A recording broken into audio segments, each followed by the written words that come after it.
Bismillahirrahmanirrahim. Qala Rasulullah sallallahu alaihi wasallam,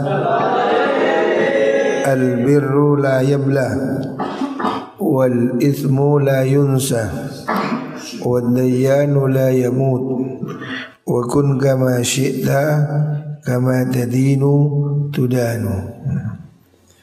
Rasulullah sallallahu alaihi wasallam bersabda, al-birru la yabla.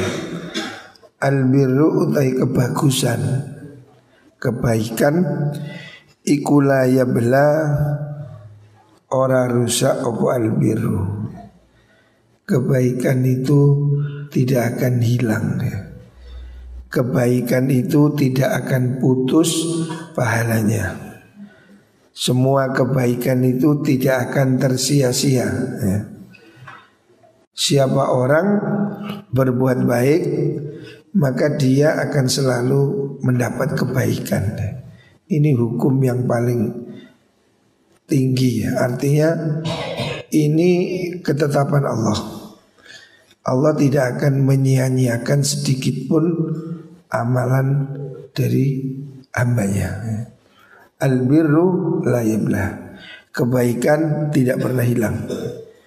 Makanya kamu berbuat baik dimanapun, walaupun tidak dilihat orang, jangan khawatir. Semua perbuatan kita sudah dilihat oleh Gusti Allah ya. Wal ithmu la yunsa.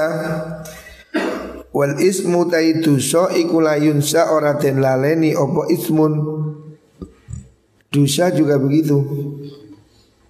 Dosa kita ini tidak dilupakan. Artinya semua dosa kita ini akan ada balasannya kalau tidak diampuni oleh Gusti Allah ya. Jadi dosa ini harus diminimalisir. Minimalkan berbuat dosa. Karena apa? Dosa kita ini ada hitungannya.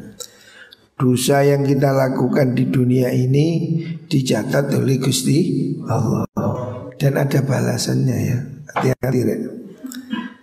Kalau tidak diampuni Allah, balasannya bisa juga di dunia dan juga akan pasti di akhirat. Makanya ojo enak-enak. Jangan enak-enak berbuat salah ya. Kalau kamu berbuat dosa, kamu harus ada rasa takut ya. Ingat dosamu itu dicatat oleh Gusti Allah. Adzambu la yunsa. Pasti ada balasannya ya. La yadillu rabbi wala yansa.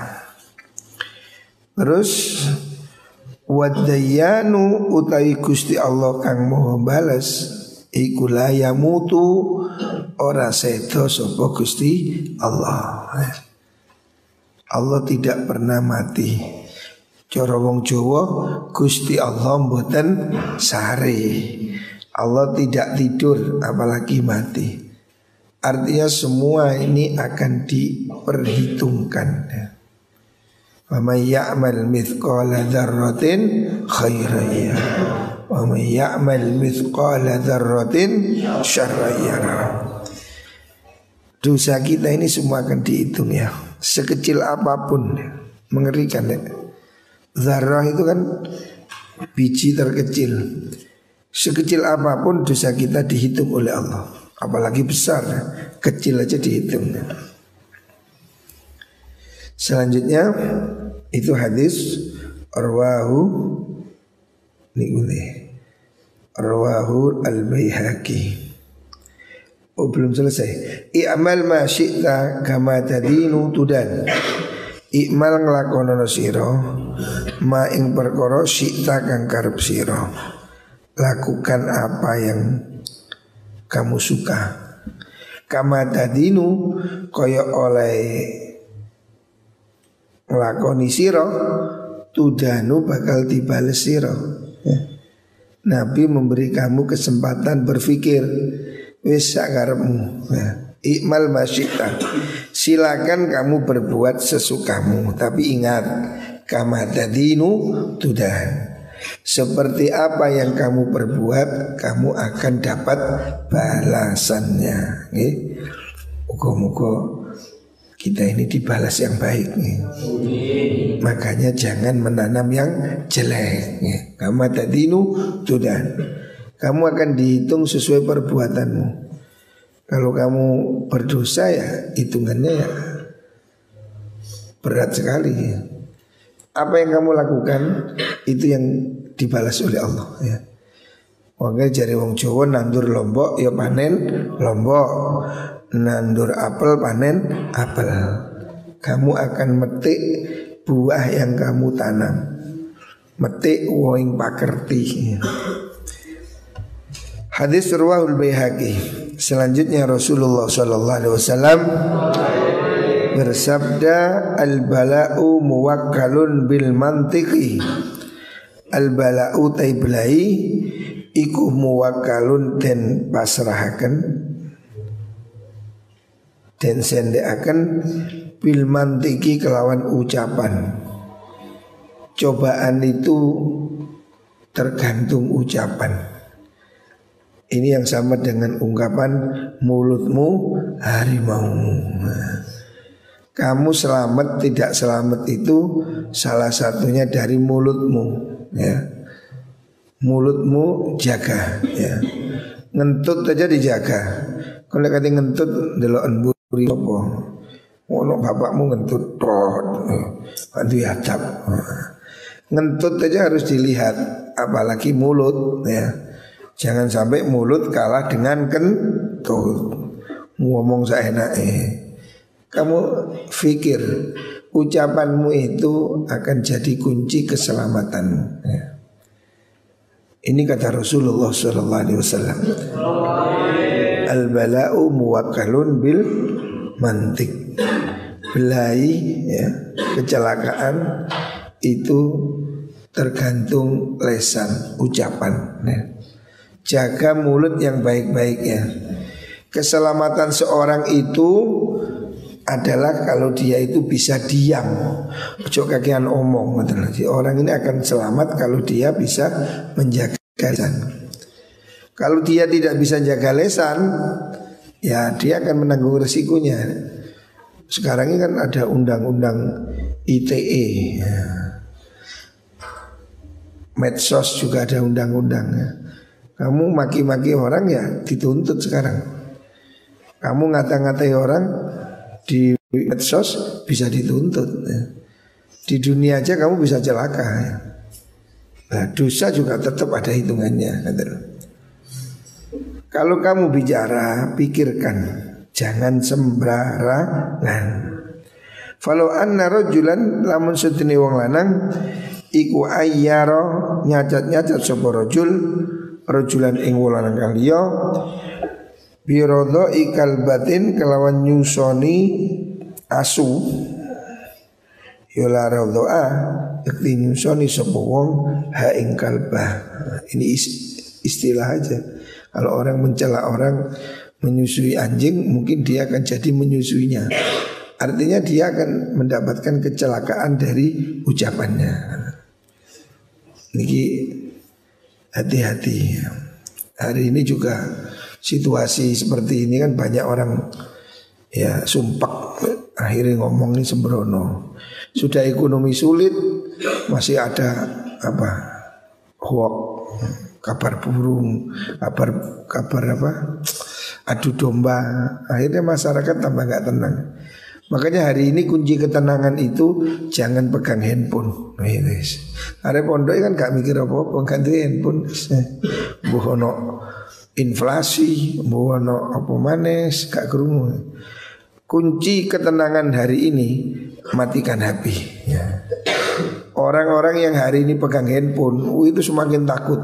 Ada corona, ada ini, ada itu. Medsos ini kan setiap detik ini bisa menyebarkan berita baik benar ataupun bohong. Sehingga orang ini sekarang semakin aktif medsos, mau itu Facebook, WA, akan semakin tidak tenang. Karena ketakutan di sini ada di sini ada itu. Berita ini sekarang ini sulit diverifikasi. Bisa jadi benar, bisa jadi salah. Makanya sing wenaki ya arek pondok iki wis gade handphone wis aman wis. Dengan tidak punya handphone kamu tidak lihat apa-apa. Enggak denger lah. Di Jakarta ada demo, ada itu, ada ini. Alah sing penting mangan wareg. Nah, gak ngurus.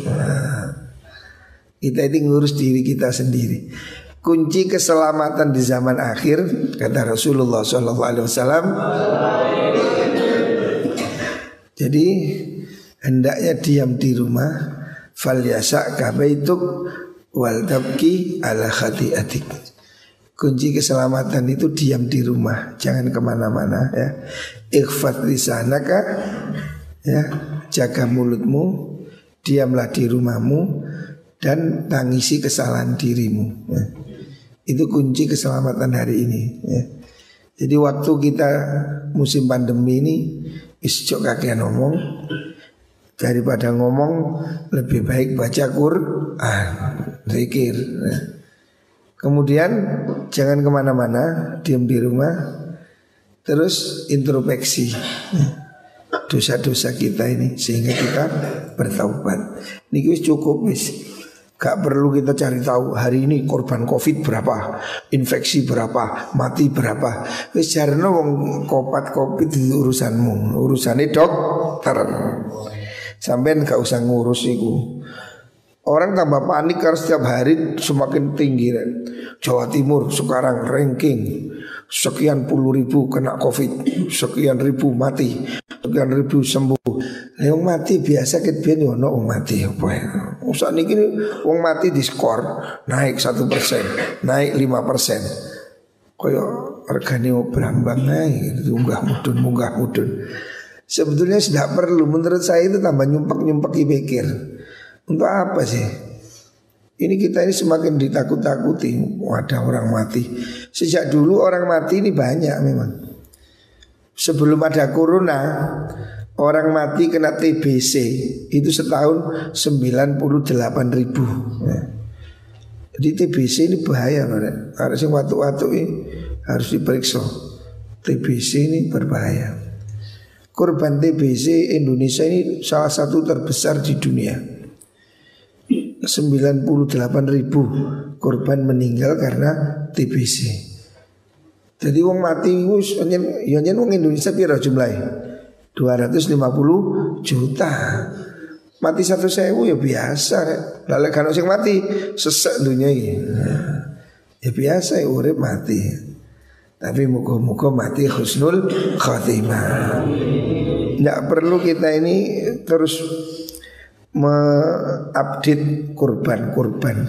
Wis lah sing penting jaluk nang Gusti Allah. Ndonga sing hati-hati ngoten mawon.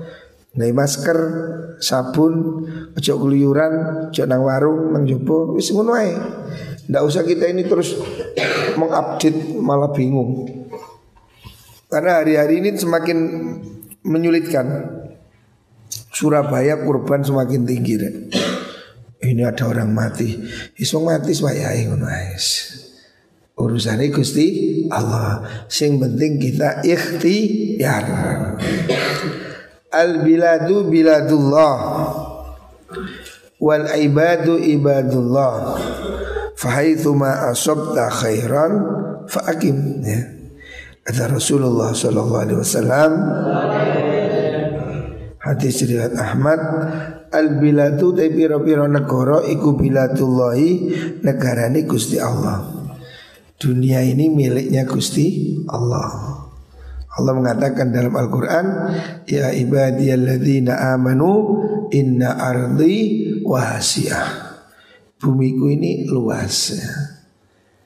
Orang ini dimanapun hidup dia ada di buminya Gusti Allah. Ojo wedi ya. Wal ibadu te pira-pira kawula iku ibadullah kawulane Allah. Semua makhluk ini hamba Allah. Fahaitsu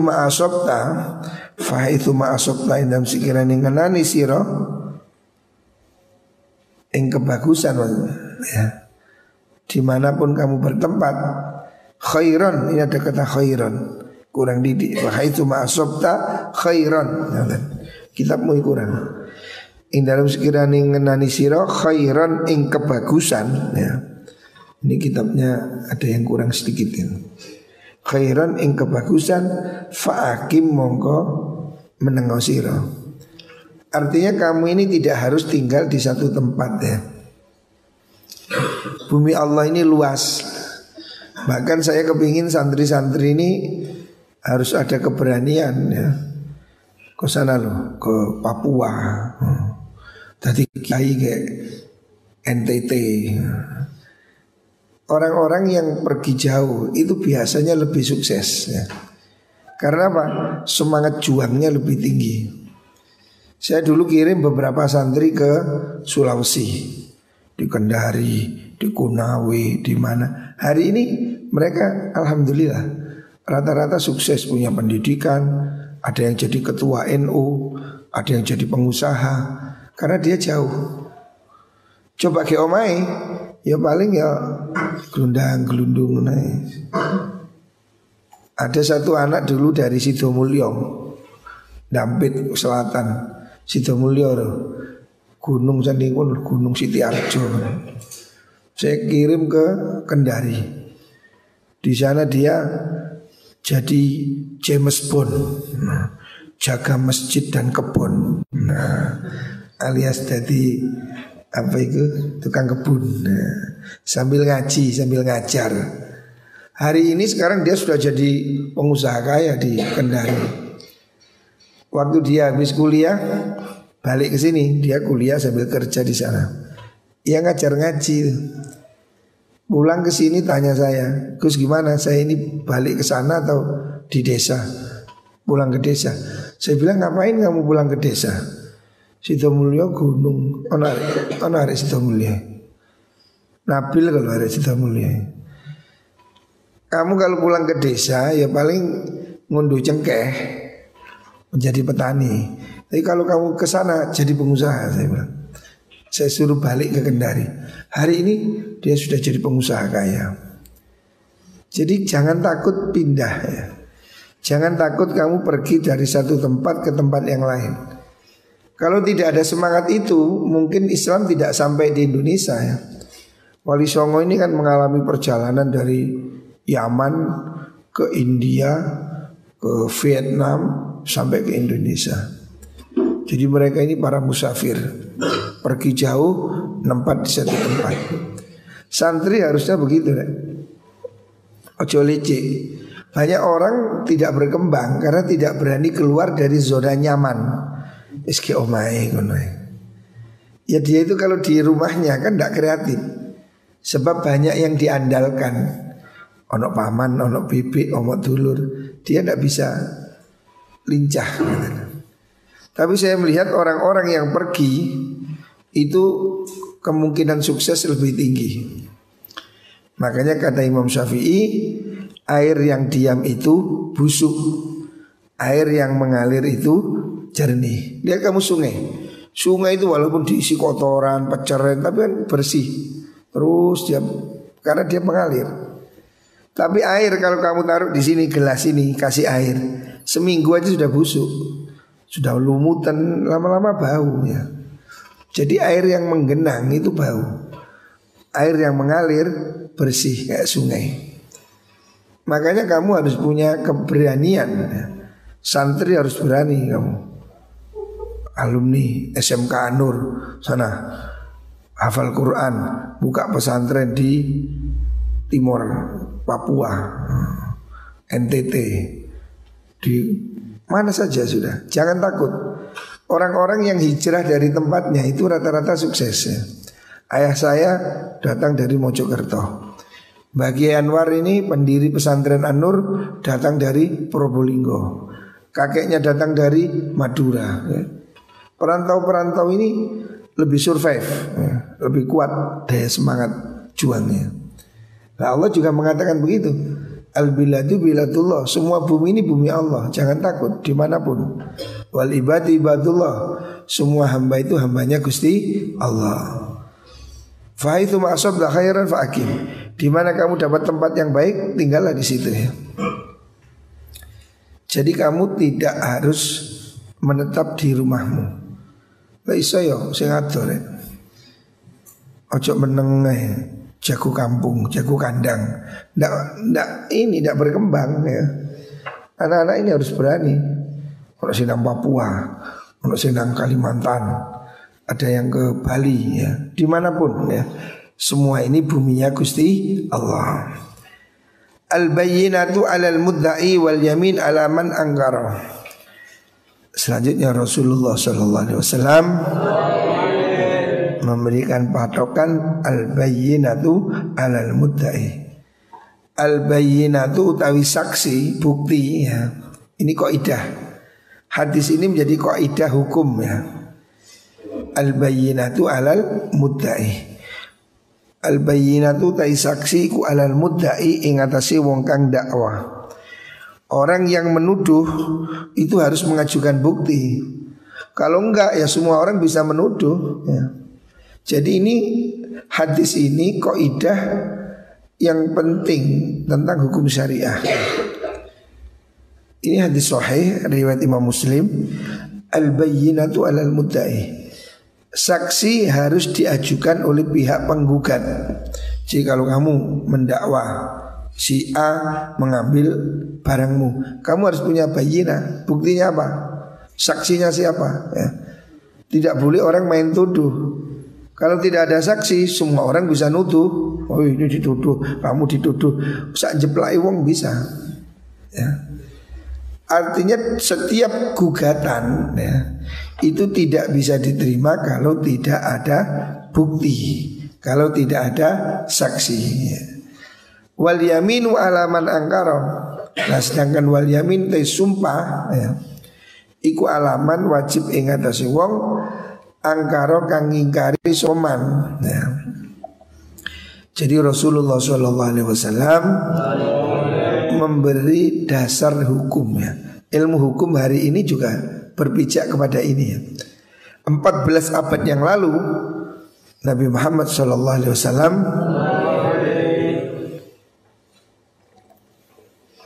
sudah memberikan apa itu garis besar kaidah dalam perselisihan. Pihak penggugat harus mengajukan bukti dan saksi. Sedangkan pihak tergugat kalau tidak punya bukti saksi, dia bisa membela diri dengan sumpah. Jadi kalau kamu dituduh, kamu tidak ini, maka kamu mengajukan sumpah. Sumpah bahwa saya tidak berbuat. Ini sebagai perlindungan terhadap yang dituduh. Kalau memang kamu benar, kalau zaman dulu ya disumpah itu. Kamu dituduh tidak mengakui, disumpah. Karena orang dahulu wedi ya, sampai sumpah ini takut. Ini saiki wong sumpah wis sego jangan. Bohong pun pakai sumpah. Nah ini bahaya, tidak boleh. Sumpah ini hanya urusan yang sangat-sangat penting. Makanya dalam pengadilan sumpah ini menjadi salah satu argumen. Penggugat harus mengajukan saksi, bukti. Tergugat kalau dia melawan harus bersumpah. Selanjutnya kata Rasulullah SAW, al-barakatu fi nawasil khayli. Al-barakatu te keberkahan iku fi nawasil khayli ing dalam piro-piro bun-bunane jaran. Maksudnya apa sih? Berkah itu di dalam kuda. Maksudnya kuda yang dibuat perang gitu loh. Zaman Rasulullah SAW orang itu kan harus punya kuda untuk menjaga diri ya, untuk perang. Kalau hari ini ya hari ini tank. Zaman biyen jaran, pasukan kavaleri ya. Pasukan tempur itu pada zaman dulu pakai kuda. Makanya Nabi mengatakan al-barakatu fi nawasil khayli. Berkah itu ada di bun-bunan kepalanya kuda. Artinya kuda yang baik, kuda yang dibuat berjuang, itu kuda yang berkah. Makanya terus orang Jawa zaman dahulu ini kan walaupun tidak perang kan masih ngingu kuda. Orang Jawa ya, orang Jawa priayi zaman dulu itu mesti punya keris, perkutut, kuda. Nah, itu kelangenan wong Jawa. Kenapa kok mereka melihara kuda? Ya karena ada dalilnya ini. Nabi mengatakan berkah itu pada kuda. Tapi kuda yang dibuat jihad fi sabilillah. Hari ini walaupun konteksnya sudah beda, masih banyak orang yang masih melihara kuda ya. Ya, dia pakai teks hadis bahwa berkah itu ada pada kuda. Maksudnya sebetulnya konteksnya ini kuda yang dibuat berjihad ya. Artinya Islam ini harus punya pasukan yang kuat gitu loh. Di situ ada berkah ya. Ya kalau hari ini tidak harus kuda ya. Tank, panser, malah gejaran ya apa. Hari ini orang ini kadang juga memahaminya seperti itu. Masih manah. Memang Rasulullah SAW mengajarkan supaya anak diajari manah. Itu bagus ya, olahraga bagus. Tapi konteks pada saat dulu itu manah itu keterampilan bela diri ya, untuk perang. Kalau tidak punya pasukan manah, wah satu negara bisa dihancurkan. Makanya umat Islam itu harus punya pasukan kuda, pasukan penyerbu, pasukan panah. Hari ini orang-orang yang masih memahami hadis ini seperti teksnya, kamu lihat di beberapa tempat yang masih pakai kuda, masih pakai panah. Ya tapi untuk olahraga tidak apa-apa, itu bagus lah. Olahraga naik kuda itu kan bagus kan. Orang naik kuda itu kan rata-rata langsing, karena kan dioba-oba terus gerotak. Saya ingin numpak Toyota turu ya, akhirnya gendut-gendut ya. Zaman dulu orang kan tidak gendut karena kan kemana-mana naik kuda. Kuda ini kan bergerak, wah makanya sehat. Jadi dan kuat. Saya punya teman yang hobi naik kuda itu katanya efeknya itu kuat, vitalitasnya. Istrinya banyak. Tak takutin, kamu kok kuat? Iya, saya suka naik kuda. Wah, dan kuda-kudaan. Oh, ya kuat banget. Jadi memang itu katanya begitu. Saya ada teman yang ini yang kiai yang suka naik kuda itu istrinya 4. Saya bilang wah ini karena ahli naik kuda ya kuda-kudaannya juga ahli ya. Memang zaman Nabi orang naik kuda sehingga orang itu cenderung langsing. Karena kan kudanya kan gak bisa lari. Kalau orang gendut kan ya tiba ya. Aku numpak jaran banter ya wedi gelundung tenan. Jadi orang dulu karena naik kuda maka dia bisa langsing, gerakannya bagus. Ya itu bagus ya, bagus. Konteks hari ini untuk kesehatan. Tapi pada konteks zaman dulu penunggang kuda ini dipentingkan untuk pasukan. Begitu juga pemanah. Hari ini ya manah ini bagus lah untuk olahraga. Tapi tidak harus manah gitu loh. Artinya konteks hari ini ya menguasai senjata itu. Nah kalau manah berapa meter yang bisa ditembak? Sementara Amerika punya rudal 600 km dipetek terus meledosnya ke Jakarta. Panah 50 meter. Konsekati mana kena bom belum mati ya. Makanya ini harus dicanggihkan ya. Jadi umat Islam ini jangan romantisme sejarah. Mana Nabi mengajarkan mana, saya kira mana. Ya mana ini bagus untuk olahraga, tapi yang dimaksud Nabi saat itu mana itu untuk keterampilan bela diri dan untuk bekerja kan mana untuk cari buruan dan untuk bela negara gitu loh.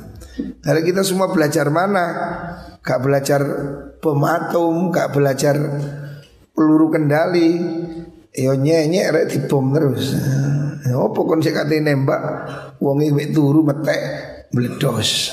Kon sik kate mentilik jeblung mati. Nah, ini konteksnya pada saat itu. Rawal Bukhari wa Muslim. Hadisnya memang sahih, riwayat Imam Bukhari dan Muslim ya. Memelihara kuda itu berkah. Tapi konteksnya kuda untuk jihad fi sabilillah ya. Yang terakhir qala Rasulullah sallallahu alaihi wasallam al-busaqu fil masjidi khati'atun wa kafaratuha dafnuha. Hadis rawahu Shaykhan ya. Kata Rasulullah sallallahu alaihi wasallam al-busaqu tawi ngidu meludah apalagi dahak. Fil masjidi ing dalam masjid iku khoti'atun kesalahan. Nah, tidak boleh orang sholat meludah di masjid. Tidak boleh. Jijik sembahyang Allahu Akbar. Waduh, sebelahmu muntah-muntah ini bahaya. Tidak boleh ngeludah ya. Kalau kamu harus meludah, bawa memang batuk, bawa tisu ya. Jadi kalau kamu batuk jangan mengidu meludah ke arah kanan. Meludah itu sunnahnya ke arah kiri. Jangan meludah, tapi jangan diludahkan ke karpet. Apalagi masjid ada karpet. Watuk terus wah virus. Apalagi musim-musim seperti ini ya. Jangan. Sejak dulu Nabi sudah melarang ya. Al-fa'u fil masjid khati'ah. Orang meludah di masjid itu dosa ya, tidak boleh. Tetapi wa kafaratuha utawi kafarat ya, tebusannya ya. Kalau orang itu terpaksa meludah di masjid, kafaratu ya dafnuha mendem ing busok. Maksudnya ini zaman dulu loh ya. Sekali lagi harus dipahami konteksnya. Pada zaman dahulu masjid ini belum memakai marmer, masjid belum pakai karpet ya. Zaman Nabi masjid itu terbuat dari tanah, belum ada teknologi keramik ya. Makanya Nabi mengatakan kalau ada orang meludah di masjid itu dosa. Tebusannya supaya dikubur. Nah, karena waktu itu tanah. Jadi kalau ada apa namanya? Ada ludah, ya tanahnya ini digali, dipendem gitu supaya tidak kelihatan. Hari ini ya harus dipel ya, karena konteks masjidnya sudah tidak sama. Masjid di era Rasulullah SAW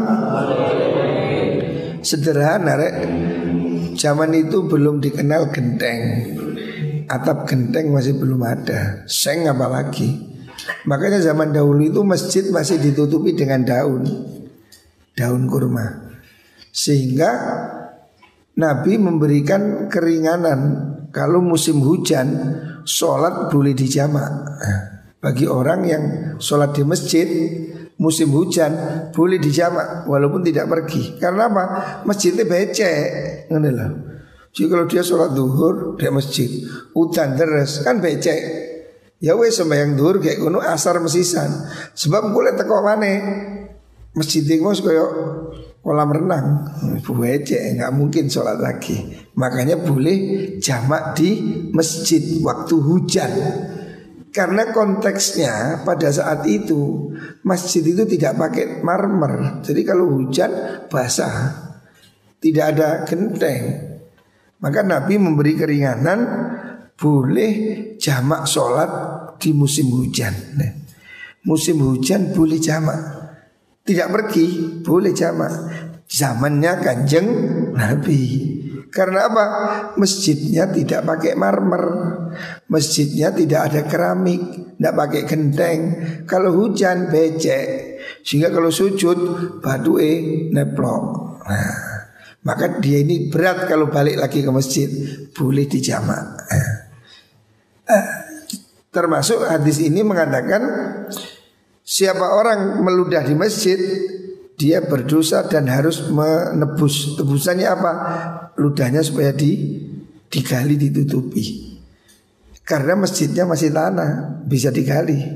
Sama dengan dulu zaman Rasulullah SAW, ada sahabat waktu ngaji sama Kanjeng Nabi begini, ada orang Badui, orang gunung datang ke masjid, moro-moro ke pojokan nguyuh, kencing di masjid. Sahabat marah, loh kurang ajar nguyuh ke masjid. Tapi Nabi bilang tenang, diam. Lek kok gutak, kalau kamu kejar nanti kencingnya malah kemana-mana, ada ini. Tapi jangan diam, biar kencing sampai selesai. Yang ini namanya orang goblok ya, sudah kencing pojokan masjid, kencing dur selesai. Baru Nabi bilang, masjid ini bukan WC ya, jangan kencing di masjid. Kemudian Nabi menyuruh disiram. Selesai. Karena apa? Masjidnya dari tanah. Ada orang kencing di situ, disiram, nerembes, selesai. Nabi menyuruh siram bekas kencingnya. Jadi Nabi itu sabar. Sahabat waktu itu udah marah. Ada orang kencing di masjid, moro-moro mojok nguyuh. Oh, ini mau dikejar Nabi nggak boleh, jangan biar. Bapak orang itu kalau kencing dikutak meluayu, kencingnya tambah tadi sak dalan-dalan. Nabi bilang biar sampai selesai. Ya dia tenangnya nguyuh cur. Ini memang gak entos yang ini gitu. Masjid nguyuh. Zaman dulu tapi ya. Oleh Nabi disuruh nyiram. Karena masjidnya belum pakai marmer. Sama dengan ini. Kalau orang meludah di masjid supaya digali, dikuburkan. Maksudnya karena masjidnya belum terbuat dari marmer atau keramik. Nah kalau hari ini, ya kalau hari ini harus dipel atau dibersihkan ya. Kalau kamu meludah di lantai, kamu harus ini digosok, disemprot atau dibersihkan lah. Intinya jangan mengotori masjid dengan apapun, termasuk dengan makanan. Jangan makan di sini, jangan, ini kan untuk sholat ya. Kalau kamu bawa kotor, contoh nih, deluang harus kamu bersihkan itu.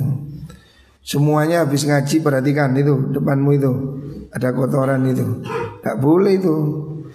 Meludah di masjid tidak boleh, termasuk mengotori masjid. Jadi kamu habis ngaji, bersihkan ya. Jaga kebersihan masjid ya. Ini harus dibiasakan ya. Masjid harus jadi tempat yang menyenangkan. Masjid harus bersih ya. Setiap hari harus kita jaga ya. Kita rawat ya. Ojo dikotor-kotori ya. Semoga kita semua diberkahi Allah Subhanahu wa taala.